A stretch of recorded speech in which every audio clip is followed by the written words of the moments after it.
moved over into the kitchen on CTS Weekender. Welcome back, and I'm welcoming to our kitchen Anna Olson. Great to have you here. It's a pleasure to be here, Sharon. You know, it's spring.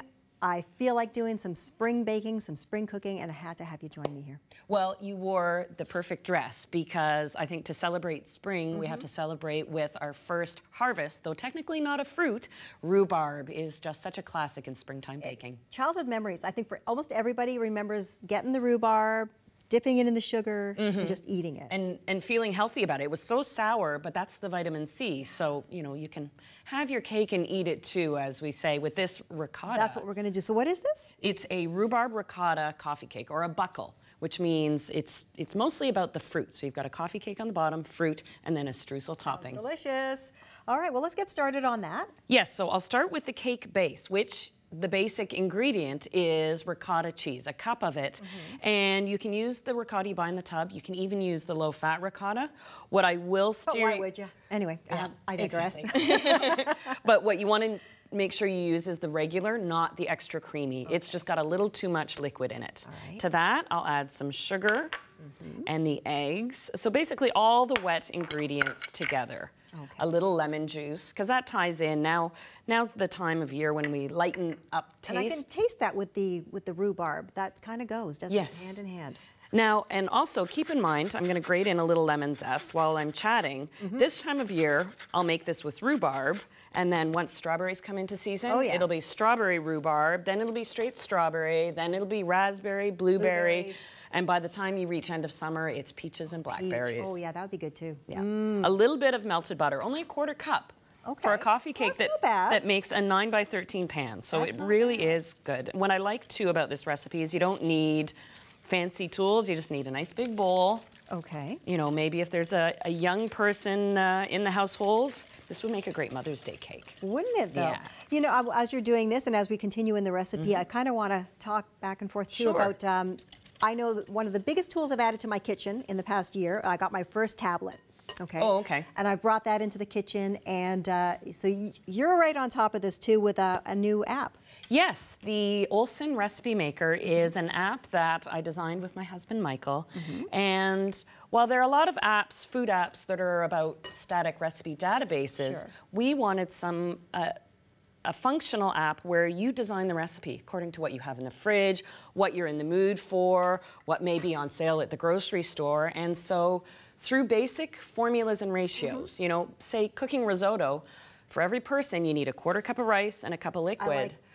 So now you've got control over the recipe. That's good. Yeah, and talking about control, I've got my flour, baking powder, a little baking soda and salt, and I simply add that to the wet mixture and stir it just until blended. Okay. And now for people that want to look into the Recipe Maker app, what are we directing them to do? Because I think that's pretty cool. They can visit my website, or it's available on the App Store. It's available for BlackBerry, Android, and iPhone, iPad. So really any of the big tools out there.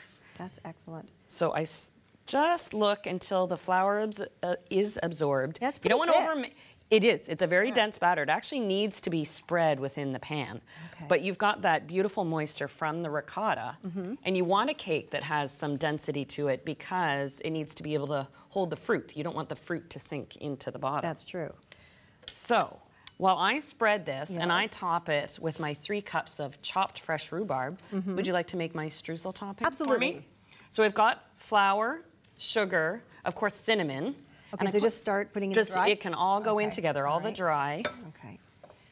And then I put a little baking powder in the streusel because I find as it bakes, it fluffs up a little bit and it also keeps it from sinking into the fruit. Okay, see this is, I love when I actually learn it, because I love to bake, and I learn a new tip. Very good. And this is a nice, simple streusel. So if you have this on hand, you could make this up. Keep it in the fridge, and then when you're making a quick batch of muffins, or even almost in place of a crumble, away you go. I like it. I like it. Okay, so now I'm going to add... Now you can stir in the melted butter. Okay. 6 tablespoons of melted butter. Woo!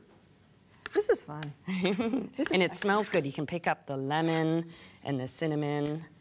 And this recipe kind of screams spring, doesn't it? It does. Oh, I love it.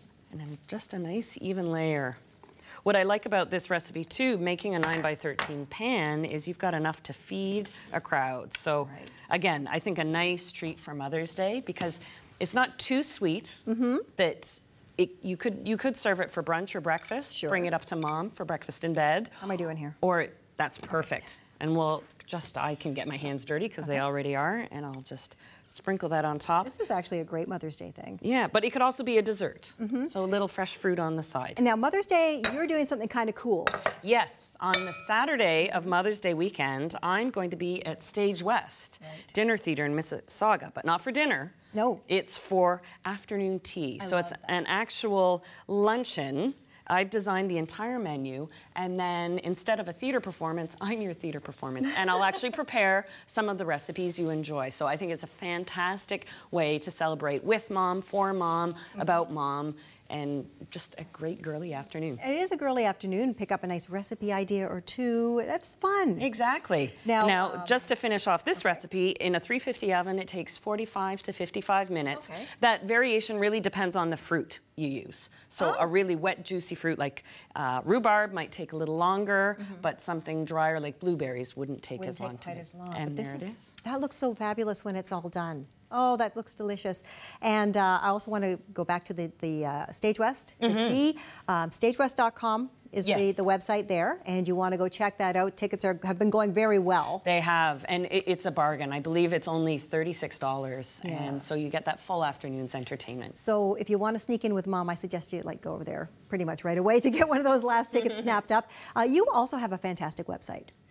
Yeah, it's simply annaolson.ca, and I regularly post new recipes, images. I'm always on Facebook, commenting, sharing recipes, places I'll be, and I learn as much from doing cooking demonstrations and speaking with my viewers and readers and fans, and that's how I learn what the new trends are. But isn't that just the case generally for people that love to cook? You do learn from each other all the time because everybody's tried something different. Everyone's had success doing different things, and it's fun. And it is about sharing, and baking particularly.